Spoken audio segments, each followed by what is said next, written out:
नमस्कार, आदाब। आजकल मैं आपको कृष्णचंद्र का नॉवेल आसमान रोशन है सुना रहा हूं। आज इसकी दूसरी किस्त। उस वक्त कॉटेज के बरामदे में दराज आंखें बंद किए हुए भी इसहाक जमीला से अपनी पहली मुलाकात को देख सकता था। वो और मुल्तानी अरशे पर खड़े थे।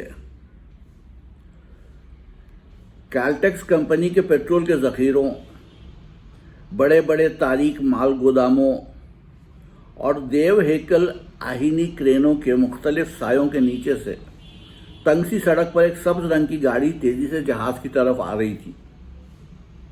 जहाज के जीने के करीब आके वो गाड़ी रुक गई। गाड़ी का पट खुला और उसमें से यके बाद दीगरे 3 औरतें निकलीं और जीने पर चढ़ने लगी। मशरकी औरत कभी यह फैसला नहीं कर सकती कि वो टखनों से ऊपर अपने जिस्म का कोई हिस्सा दिखाए या ना दिखाए। उसका ये तजब्जुब किसी जीने पर चढ़ते हुए काबिले दीद होता है। कभी तो वो अपनी साड़ी संभालती है, उसे जरा सा अपने टखनों के ऊपर कर लेती है, फिर कुछ सोचकर घबरा जाती है और जल्दी से साड़ी नीचे गिरा देती है। इतने में जीने पर चढ़ना दुश्वार हो जाता है और मजबूर होकर वो अपनी साड़ी जरा ऊपर उठाती है, पेटीकोट नीचे घिसटने देती है, फिर ठिठक जाती है। आप ही आप फिर साड़ी उठाती है, फिर गिरा देती है, हंसती है, मुस्कुराती है, लजाती है, शर्म से लाल हुई जाती है। उसकी कुछ समझ में नहीं आता है कि वो क्या करे। इसहाक को यह मंजर बहुत पसंद था। औरत की बैक वक्त हाँ और नहीं वाली फितरत जीना चढ़ते वक्त ही इस मज़े का खेज अंदाज से बेनकाब होती थी कि उसे लुत्फ आ जाता। उस वक्त भी वो तीनों औरतों को जीना चढ़ते हुए वही हरकत करते हुए देख रहा था। जब वो अरशे के करीब आखिरी जीने पर पहुंची तो गोया उनके आरिज़ पसीने में नहाए हुए थे। इसहाक और मुल्तानी ने आगे बढ़कर हाथ बढ़ाकर उन्हें अरशे पर खींच लिया और तीनों औरतें खिलखिलाकर हंस पड़ी। इस हंसी में भी किस कदर इत्मीनान था। गोया वो हंसी कह रही थी, शुक्र है यह मरहला भी किसी न किसी तरह तय हो गया। मुल्तानी ने तारुफ कराया, ये जमीला हैं, शकुंतला, मिस संजाना। जमीला अरबी नज़ात थी, शकुंतला हिंदुस्तानी, संजना दुख्तरे पारस। तीनों की तीनों जवान और शोखो शंग, पूरे चांद की तरह हेजान अफरोज। इसहाक ने सोचा आज विस्की पीने का मज़ा आएगा, मगर विस्की पीने का ज़रा भी मज़ा ना आया। दावत बेहद ठंडी थी। सेकेंड इंजीनियर के कैबिन में तीनों औरतें दीवान पर सिकुड़ कर बैठी हुई थीं। इस तरह शैम्पियन पी रही थीं जैसे वो शैम्पियन नहीं, कुनीन मिक्सचर पी रही हों। उनके सामने एक कुर्सी पर मुल्तानी बैठा हुआ पानी पी रहा था, क्योंकि वो शराब नहीं पीता था। मैं शराब पी के नहीं, शराब पिला के खुश हूँ संजय। बेबी को शैम्पेन बहुत पसंद है, इसलिए बड़ी मुश्किल से 3 बोतलों का इंतज़ाम करके आया हूँ संजय। वो जमीला को बेबी कहता था। उसके बाद वो एक लंबी चौड़ी तमहीद के बाद कि किस तरह उसने शराब का बंदोबस्त किया, एक किस्सा सुनाने लगा कि किस तरह वो एक बार अदन में अपना जहाज़ छोड़ते छोड़ते बच गया। बेहद बोर किस्सा था। जब एक किस्सा ख़त्म हुआ तो उसने दूसरा किस्सा शुरू कर दिया। किस तरह उसकी फर्स्ट इंजीनियर से लड़ाई हो गई, क्यों हुई, कैसे हुई। बड़ा ही टेक्निकल किस्सा था जिसमें शिफ्ट, इंजन, बॉयलर, ग्रेविटेशन और प्रेशर के अल्फाज इतनी बार आए थे कि इसहाक को जहाज की पूरी मशीनरी से हमेशा के लिए नफरत हो गई। बीच में मुल्तानी बार बार पानी पी पी कर इस तरह संजय कहता था कि इसहाक को मालूम होता कि वो वाकई कोई बढ़िया स्कॉच विस्की नहीं, किसी बदरव का गला सड़ा पानी पी रहा है। उसे उस संजय से शदीद नफरत महसूस होने लगी। उसका ख्याल था कि उसका दम रुक जाएगा। एक बार तो उसे उच्छू भी आया, मगर खैरियत हुई कि मुल्तानी ने अपने ऊंचे बिस्तर पर जगह दी थी, जहां से इसहाक टांगे लटकाए इस तरह नीचे देख रहा था जैसे वो ऊपर की मंजिल से निचली मंजिल के मकीनों को देख रहा हो। उसके दाएं तरफ बिस्तर के सामने गोल खिड़की थी, जिसके बाहर एक बड़ा रस्सा लटकता हुआ नजर आ रहा था। इसहाक का जी बार बार चाहा कि वो उस रस्से से लटक कर खुदकुशी कर ले। बाएं तरफ एक आईना नजर आता था जिसमें वो उन तीनों औरतों के अक्स देख सकता था। बस यही नज़ारा गनीमत था, वरना अब तक वो गुस्से से चीख चीख कर मर गया होता। लोग कहते हैं कि मोहब्बत पहली नज़र में हो जाती है। अगर ये सच है तो उसे जमीला से नहीं, शकुंतला से मोहब्बत होती। पहली नज़र में उसने शकुंतला को पसंद किया था।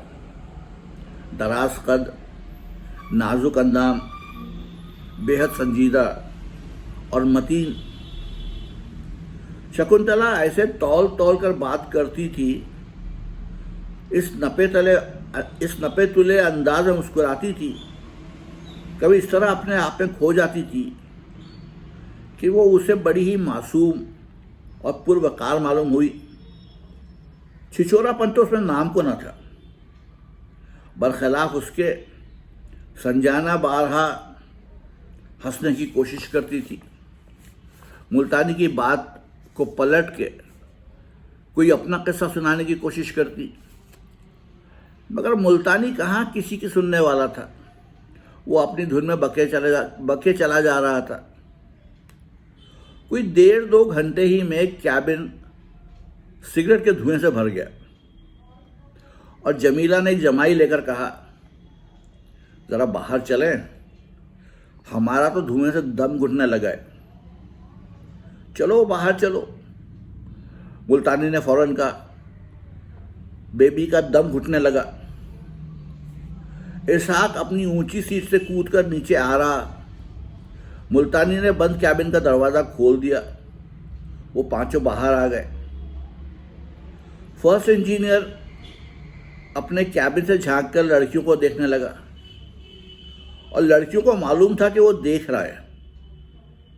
उस वक्त भी जब वो कैबिन से गुजरकर अरशे के आहिनी जंगले से लगकर खड़ी हो गई, उस वक्त भी उन्हें मालूम था कि वो उन्हें घूर घूर कर देख रहा था।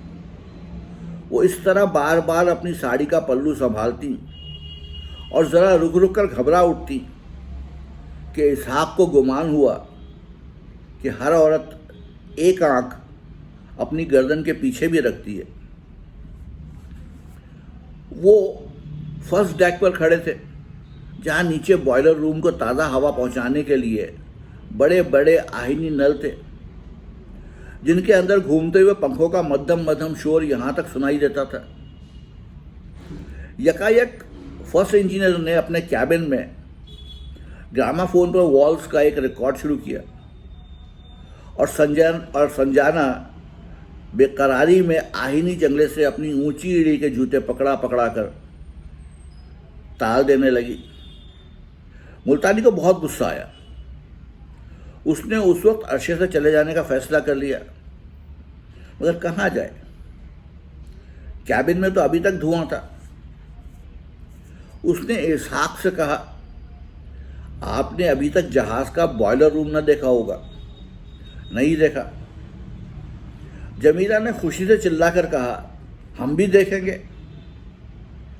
मगर बेबी, तुम्हारी साड़ी काली हो जाएगी ऑयल और ग्रीस से।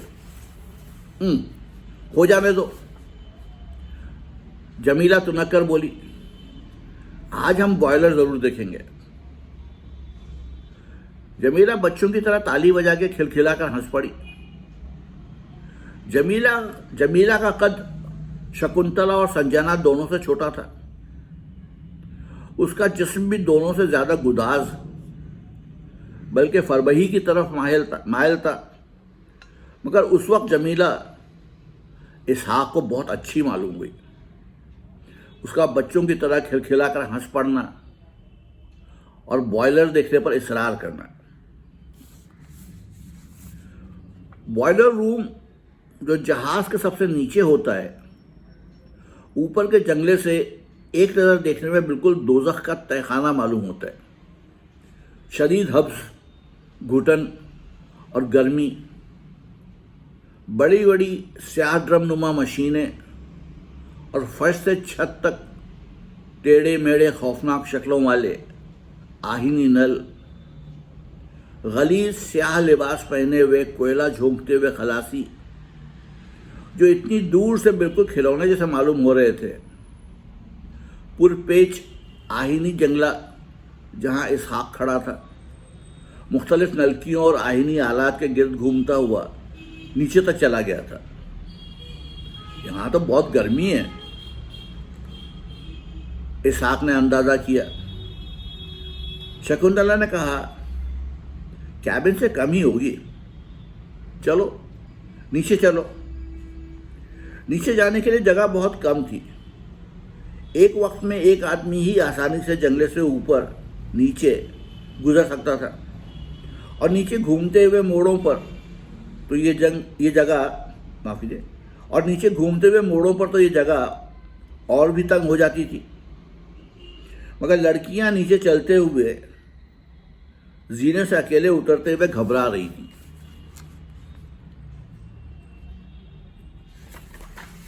और इसहाक ने मोतीराम मुल्तानी के बारे में महसूस कर लिया था कि वो लड़कियों को खाना खिला सकता है, शराब पिला सकता है, बातें सुना सकता है, लेकिन हाथ लगाने से बिदकता है।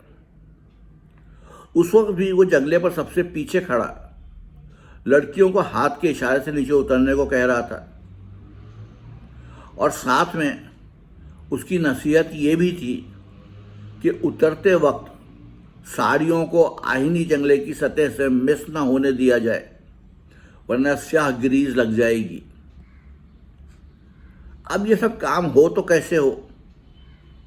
लड़कियां अपने आप को संभालें कि साड़ियां संभालें, कि उई उई कह के चिल्लाएं, फिर हाथ जंगले की सतह से बचाएं। अब इतने सारे काम उनसे एकदम ना हो सकते थे। हो तो सकते थे।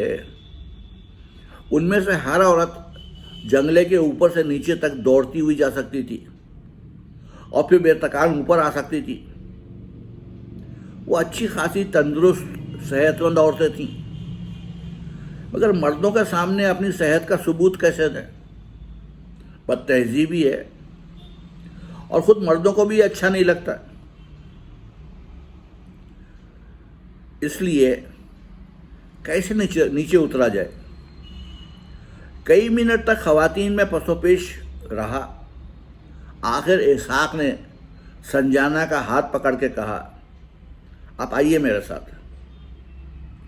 और वो उई कह के नीचे उतरी, और उसके पीछे शकुंतला और जमीला और आखिर में मुल्तानी, जिसका चेहरा इसहाक को संजाना का हाथ पकड़ते देख कर लाल हो गया था, और वो रुमाल से अपना चेहरा साफ कर रहा था। जहां मोड़ तंग थे, वहां से इसहाक को तीनों लड़कियों की मदद करना पड़ी, और इस मदद में उसके हाथ बेख्तियार उनकी कमर में पड़ गए, और जब यूं हुआ तो उन तीनों लड़कियों को जो शैंपियन पिए हुए थी, एक अजीब तरह की कुर्बत का एहसास इसहाक के तय हुआ। यह एहसास तीनों लड़कियों में अलग अलग था, मगर था, और आंखों में अब एक अजीब तरह की समझ की बिजली दौड़ने लगी। और शैंपेन, जो अब तक अपना काम ना कर सकी थी, काम करने लगी। नीचे उतरकर कोयला खाने के करीब जाकर अपनी साड़ी संभालते हुए यकायक जमीला के मुंह से एक चीख निकली। उसकी शफाफ बेदाग साड़ी पर कमर के करीब 3 उंगलियों के स्याह निशान थे।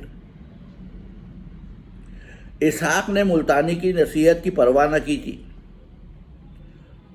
उसने जंगले की ग्रीज और इसहाक के हाथों की मचलती हुई ख्वाहिश रंग लाई थी। इसलिए जंगले की ग्रीज और इसहाक के हाथों की मचलती हुई ख्वाहिश रंग लाई थी। जमीला के चीखते ही घबरा कर शकुंतला और संजाना ने भी अपनी अपनी साड़ियों का जायजा लिया। कमर के करीब उंगलियों का वही ठप्पा मौजूद था, बल्कि कमर के खम के ऊपर इसहाक खूब हंसा। लड़कियों ने उसे खूब लानत मलामत की, मगर वो हंसता ही रहा और एक बार भी उसने माफ़ी नहीं मांगी। अलबत्ता मुल्तानी ने बड़ी संजीदगी से उन्हें बताया कि किस तरह उसने उन्हें बॉयलर रूम में जाने से मना किया था। फिर उसने गोया पूरे जहाज़ की तरफ से जंगले पर लगी हुई ग्रीस के लिए माफ़ी चाहिए, और फिर बड़ी सिदक दिली से गोया उस गुनाह को धोने के लिए वो उन ख़वातीन को बॉयलर रूम की मशीनरी इस अंदाज में समझाने लगा, गोया उन्हें आज ही सेकेंड इंजीनियर बना के छोड़ेगा। जमीला बड़े इन्हमाक से उसकी गुफ्तगू सुनती रही। अलबत्ता संजाना ने एक जमाई ली और इसहाक का हाथ पकड़ के पूछने लगी, वो क्या है? वो क्या है? दरअसल एक बहाना था इसहाक को कोयले खाने की एक तरफ ले जाने का, जहां चंद तांबे की नलकियों के ऊपर बैरोमीटर और थर्मामीटर के किस्म के आलात लगे हुए थे, और लाल और नीली बत्तियां कभी चमकती और कभी गुम हो जाती। इसहाक ने कहा, मुझे क्या मालूम, मुल्तानी से पूछो। अरे वो तो बड़ा बोर है, मैं तो खामखा शैंपेन के लालच में यहाँ आ गई। फिर मैंने कोई जहाज भी अंदर से ना देखा था। संजाना का हाथ इसहाक के हाथ में था, लेकिन जब शकुंतला भी वहां पर आ गई तो संजाना ने इसहाक का हाथ छोड़ दिया। शकुंतला ने बड़ी संजीदगी से तांबे के आलात की तरफ इशारा करके पूछा, ये क्या है? इसहाक ने दराज कद शकुंतला को सर से पांव तक देखा। एक मुजस्समे की तरह खूबसूरत शकुंतला उसके सामने इस कदर करीब खड़ी थी, वो एक लम्हे के लिए संजाना को भूल गया, सब कुछ भूल गया, अपने इर्द गिर्द का माहौल भी भूल गया। शकुंतला ने उसे महवे हैरत देखकर फिर अपना सवाल दोहराया, ये थर्मामीटर क्या बताता है जी? इसहाक ने कहा, देखिए, ये थर्मामीटर बताता है कि आपने कितनी शैंपेन पी है, और ये, शकुंतला ने मुस्कुराते हुए दूसरे बैरोमीटर की तरफ इशारा करते हुए कहा, और फिर अपनी आंखें मुकम्मल तौर पर इसहाक की आंखों में डाल दी, इस तरह कि सारी दुनिया उसे घूमती हुई मालूम हो। ये, इसहाक ने दूसरे बैरोमीटर की तरफ देख के बताया, ये बताता है कि अभी और कितनी आप पी सकती हैं। और ये लाल बत्ती? शकुंतला ने बिल्कुल सरगोशी में पूछा। उसकी सांस इसहाक के रुखसारों को छूती चली गई। ये खतरे का निशान है। जब ज़्यादा पी ली जाती है खतरा क्या होता है। शकुंतला बिल्कुल उसके करीब आ गई, मगर इसहाक कुछ कह ना सका, क्योंकि उधर से संजाना ने उसका हाथ पकड़कर झल्ला के पूछा, और ये तीसरा बैरोमीटर क्या बताता है जी? ये कमर पर उंगलियों के दबाव को जाहिर करता है। इसहाक की आंखें शरारत से चमक उठी। दोनों लड़कियां खिलखिला के हंस पड़ी। जमीला भी दौड़ते दौड़ते आई, बोली, क्या बात थी, मुझे भी बताओ। इसहाक ने कहा, कुछ नहीं हुजूर, ये ख़वातीन मुझसे गैस के दबाव के मुताल्लिक़ सवालात कर रही थीं। अब मैं क्या बताऊं? मुल्तानी बताने लगा, गैस का दबाव माए के दबाव से मुख्तलिफ होता है। अगर गैस का वॉल्यूम। जमीला घबरा के बोली, चलो ऊपर चलें। बॉयलर रूम छोड़कर वो लोग फिर कैबिन में आ गए। दावत 11 बजे से घसीटती रही। माफ कीजिए, बॉयलर रूम छोड़कर वो लोग फिर कैबिन में आ गए। दावत 11 बजे तक घसीटती रही। लड़कियों ने शैंपेन की 2 बोतलें खत्म कर डाली, मगर उन्हें कुछ ना हुआ। इसहाक विस्की की बोतल 3/4 खत्म कर चुका था और पहले से ज़्यादा होश में था। सिर्फ मुल्तानी पानी पी पी कर नशे में आ गया था। उसका चेहरा लाल था और आंखों में खौफनाक तरीके की चमक थी, और वो इस तरह बार बार जमीला की तरफ देखता था जैसे वो या तो उसे उठाकर अपने दिल में छुपा लेगा या फिर उसे काट काट कर अपने पेट पे भर लेगा। दरअसल उसका जहाज, जैसा कि उसकी गुफ्तगू से मालूम हुआ, 3 रोज में बाहर जाने वाला था, और अब वो अरसा 6 माह, माफ कीजिए, दरअसल उसका जहाज, जैसा कि उसकी गुफ्तगू से मालूम हुआ, 3 रोज में बाहर जाने वाला था, और अब वो अरसा 6 माह तक जमीला को ना देख सकेगा, बेबी को ना देख सकेगा। इसका गम उसे खाया जा रहा था। 11 बजे के करीब वो जमीला को कैबिन से बाहर ले गया, चंद मिनट के लिए। चंद मिनट के बाद फौरन ही दोनों वापस आ गए। उसके फौरन बाद ही मुल्तानी अपनी कुर्सी से खड़ा हो गया। बोला, 11 बज रहे हैं, इससे ज़्यादा का ऑर्डर नहीं है जहाज पर ठहरने का। मैं बेबी को छोड़ने जाता, मगर अब मेरी ड्यूटी शुरू हो गई है।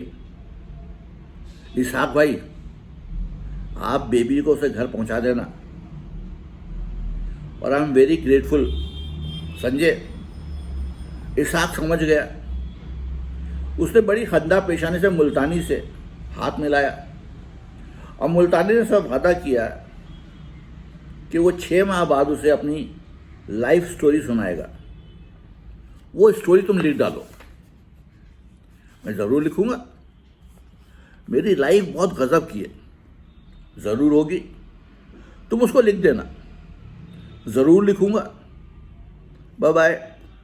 Bye bye baby. Bye bye Multani भैया।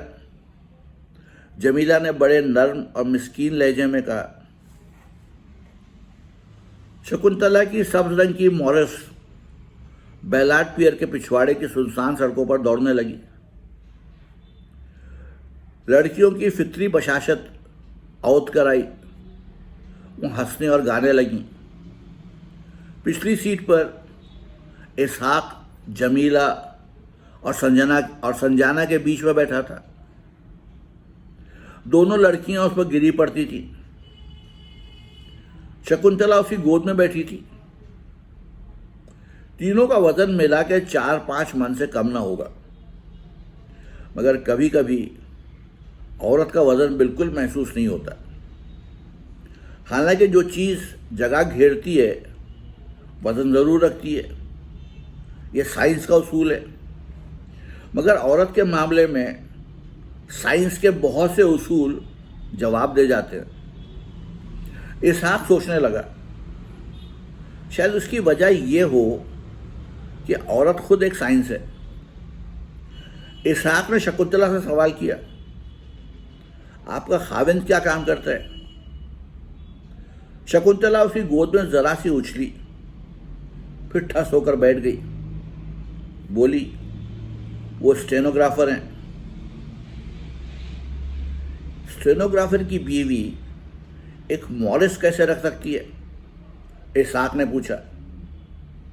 संजाना बोली, बंबई में एक खूबसूरत लड़की अगर चाहे तो एक खाविन रख सकती है जो उसे दीनवी इज्जत दे, और इसके अलावा वो अगर जिंदगी के ढब जानती हो तो एक खाविन के अलावा एक मालिक भी रख सकती है जो उसे सामाजिक आसाइश बहम पहुंचाए। शकुंतला का मालिक एक कॉटन मिल का मालिक भी है। शकुंतला का मालिक एक कॉटन मिल का मालिक भी है। जमीला ने बड़े प्यार से कहा, और शकुंतला के 5 बच्चे भी हैं। यकायक इसहाक को एक धचका सा लगा। थोड़ी देर में वो 5 बच्चों का वजन और शकुंतला का वजन, बल्कि उसके खाविंद और उसके मोटे सेठ का वजन भी अपने जिस्म में महसूस करने लगा। वजन जो पहले कहीं नहीं था, कैसे यकायक वापस आ गया। इस बात पर उसे बड़ी हैरत हुई। जरा रुक रुक के बोला, भाई मैं तो तुम तीनों औरतों के बीच में घुट के मर जाऊंगा। शकुंतला रानी, क्या ही अच्छा हो अगर कुछ देर के लिए तुम सीट पर बैठो और मैं तुम्हारी गोद में बैठूं। कुछ बड़े बदतहजीब हो जी। शकुंतला बनावटी गुस्से से बोली, मगर जमीला और संजाना हंस पड़ी। संजाना बोली, बेचारा 5 बच्चों का वजन महसूस कर रहा है। इस पर शकुंतला वाकई खफा हो गई और मोटर रोक के अगली सीट पर जा बैठी। उसके उठते ही संजाना इसहाक की गोद में बैठ गई। इस पर इसहाक ने पूछा, और हुजूर की मौलिस कहाँ है? मेरे पास कोई मौलिस नहीं है। संजाना बड़े फख्र से बोली, मगर मेरे बाप के पास मौलिस है। और आपका बाप इस वक्त कहाँ है? और कैसे उसने आपको एक अजनबी की गोद में बैठने की इजाज़त दे रखी है? उसने इजाज़त तो नहीं दी, मैंने खुद ही हासिल कर ली।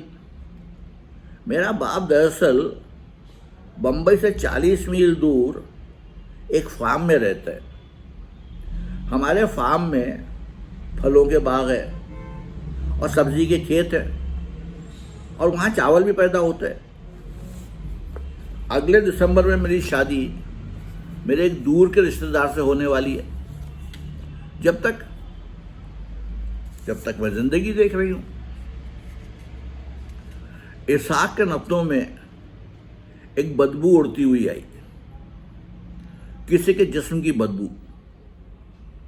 उसने फिर सूंघ के देखा। यह बदबू संजाना के जिस्म से आ रही थी। उसने बिना तकल्लुफ पूछ लिया, आपको बगल गंदगी बीमारी है क्या? अब के संजाना उसकी गोद से उछली, फिर ठस होकर बैठ गई। रूहासी होकर बोली, इसलिए मैं अपने रिश्तेदार से शादी नहीं करना चाहती। मुतवातिर से हम पारसी लोगों में बीमारी फैलने लगी है। तेज से तेज इत्र भी इसका इलाज नहीं है। हालांकि आज मैंने बहुत सा इत्र लगाया था, मगर वो इसहाक की गोद से उठकर सीट पर बैठ गई। शकुंतला मुस्कुराने लगी, लेकिन थोड़ी देर के बाद जमीला रोने लगी। अब क्या हुआ? इसहाक ने हैरत से पूछा। मुझे मुल्तानी भैया याद आ रहे हैं। मगर जब तक तुम वहाँ थी, जब तक माफ़ कीजिए, जब तक तुम वहाँ थी, जब तक तो तुमने उनसे खासी बोरियत दिखाई थी, वो और बात है। जमीला ने तशरीह करते हुए कहा, जब तक वो मेरे सामने रहते हैं मुझे उनसे बड़ी घिन आती रहती है। जो ही वो मुझसे दूर जाते हैं मुझे वो याद आने लगते हैं। सचमुच मुल्तानी भैया बहुत अच्छे हैं। वो हर माह अपनी पूरी तनख्वाह मुझे भेज देते हैं। वो तुम्हारे भैया हैं। भैया तो नहीं है, मगर हाँ बन गए। वो दरअसल मुझसे शदीद मोहब्बत करते हैं, मगर उन्हें जुर्रत भी नहीं है कि मुझे हाथ लगा सके। शायद यही तुम्हारे भैया की गलती है। नहीं, अगर वो मुझे छू भी ले तो मैं चिल्ला पड़ूंगी। ऐसी नफरत है मुझे उस आदमी से। फिर जिससे तुम्हें नफरत है उसके लिए रोती क्यों? क्या करूं, कुछ समझ में नहीं आता। जब उस आदमी की बेगरज मोहब्बत देखती हूं तो रोना आता है। जब उसकी बुरी सूरत देखती हूं तो मारे हंसी के दम नहीं रोक सकती। अजीब औरत हो, इसहाक ने कहा। हाँ हूं तो सही। जमीला अपने आंसुओं में हंस पड़ी और उसके आंसू आंखों से छलक कर मोतियों की तरह उसके रुखसारों पर बिखर गए। इसहाक अपने रेशमी रुमाल से बड़ी एहतियात से उसके रुखसारों से आंसू पोंछने लगा, जैसे वो मोतियों के दाने समेट रहा हो, और उसका हाथ कांपने लगा। इतने में मजगांव कोर्ट आ गया, जहां जमीला रहती थी। मजगांव कोर्ट में जमीला का फ्लैट ऐसा था जैसा कि जमीला इसी लड़की का होना चाहिए। घर रहने वाले के किरदार को जाहिर करता है और कभी रहने वाला घर के किरदार को जाहिर करता है। कभी घर और रहने वाला दोनों एक दूसरे के खिलाफ मुतजाद और मुख्तलिफ तबीयतें और माहौल पेश करते हैं। ऐसे माहौल में ना तो घर खुश नज़र आता है और ना उसमें रहने वाला। एक अजीब आसाबी इस्तराब की कैफियत दोनों पर छाई रहती। लेकिन कभी कभी मकान और मकीन इस तरह शीरो शकर होते नजर आते कि हैरत होती कि मकान कौन है और मकीन कौन है। जमीला जिस फ्लैट में रहती थी वो ऐसा मालूम होता था गोया जमीला के जिस्म का एक हिस्सा है, या जमीला जो है वो खुद उस मकान का एक इंसानी पैकर है। फ्लैट पे घुसते ही एक छता हुआ बरामदा नजर आता, जिसकी खिड़कियों में लटके हुए गमलों से ऊदे ऊदे फूल बड़ी मुतज्जिस निगाहों से आने वाले को तकते थे। बरामदे का फर्श गालीचे से ढका हुआ था। बरामदे का एक दरवाज़ा ड्राइंग रूम में खुलता था तो दूसरा बेडरूम में। यही हाल ड्राइंग रूम का था। उसका एक दरवाज़ा बेडरूम में खुलता था, दूसरा जमीला की मौसी के कमरे में, जिसने जमीला को बचपन से पाला था। यही हाल बेडरूम का था, जिसका एक दरवाज़ा बरामदे में खुलता था तो दूसरा ड्राइंग रूम में, और तीसरा पिछवाड़े के बरामदे में, जिसके फिर 3 दरवाजे थे। एक दरवाज़ा किचन में जाता था, दूसरा दरवाज़ा बाथरूम का था, तीसरा दरवाज़ा पिछवाड़े से मुलाजिमों या खुफिया आशिकों के दाखिले के लिए था। मकान की हैयत देखकर इसहाक को अंदाज़ा हुआ कि जमीला एक ऐसा घर है जिसके बहुत से दरवाजे हैं। कदमों की चाप बरामदे में आते ही ख़त्म हो जाती थी और उसके बाद दबीज़ गालीचा अपने सीने पर हर किस्म के कदमों की चाप और उसकी गलाजत जज्ब कर लेता था। ड्राइंग रूम में दोहरे पर्दे पड़े थे, रोशनियाँ मध्यम मध्यम थीं यहाँ तक कि हर एक लैम्प शेड पर भी रेशमी जाली पड़ी हुई थी ताकि रोशनी और छन छन के आए और मेकअप ज़्यादा दिलकश मालूम हो। बरामदे में सामने ही ड्राइंग रूम की बाहर की दीवार पर एक औरत की ओरियां तस्वीर थी जो गालिबन अमरीकी मैगजीन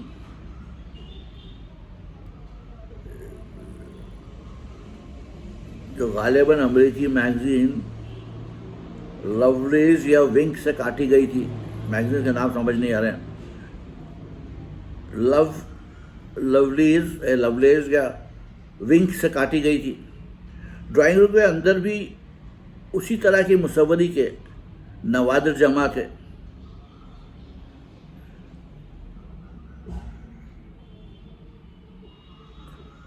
मेरे प्यारे अमेरिका, तो कितनी दूर से आते हैं। निसार में उन गलियों पर हार्लेम और शिकागो के तैयबा खानों पर जहां ये शफाफ और बिलोरी जिस्म बिकते हैं, फोटोग्राफर यूएर के इन रंगीन छापा खानों पर जहां इन जिस्मों को कागज़ के पैकर में डाला जाता है, और उन बर्फ रफ्तार हवाई जहाज़ों पर जो चश्म ज़दन में इन रिसालों को दुनिया के कोने कोने में बिखेर देते हैं। मेरे प्यारे अमेरिका, गंदम की सुनहरी बालियों वाले अब्राहम लिंकन के आदर्श वाले वॉल्ट व्हिटमैन की शायरी वाले अमेरिका, मैं तुझ पर कुर्बान कि तू हमें बंदूकें देता है और हवाई अड्डे देता है और टेक्निकल एड देता है, और सब कुछ देने के बाद जिनसी मदद भी देता है। इस पर भी जो लोग तेरा शुक्र अदा नहीं करते वो कितने नाशुक्र हैं। ड्राइंग रूम में घुसते ही इसहाक का जी चाहा कि वो सर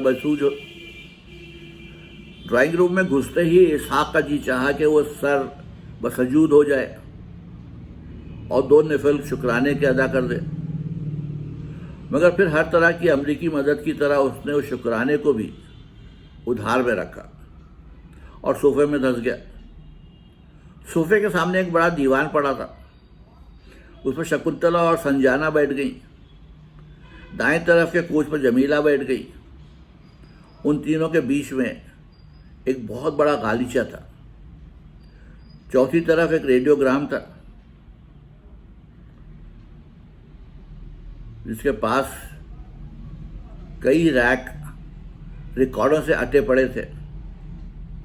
जमीला ने काउच पर बैठते ही अपने दोनों हाथ छत की तरफ उठाए और फिर उन्हें नीचे गिराकर इस तरह इत्मीनान का सांस लिया जैसे कयामत सर से गुजर गई हो और अब हर तरह की आसूदगी हो। इसहाक अब रुखसत चाहने वाला ही था कि संजाना ने अपने पीछे से विस्की की एक बोतल निकाल कर सामने की टीपाई पर रख दी और जोशीले अंदाज में बोली, पार्टी तो अब शुरू होती है।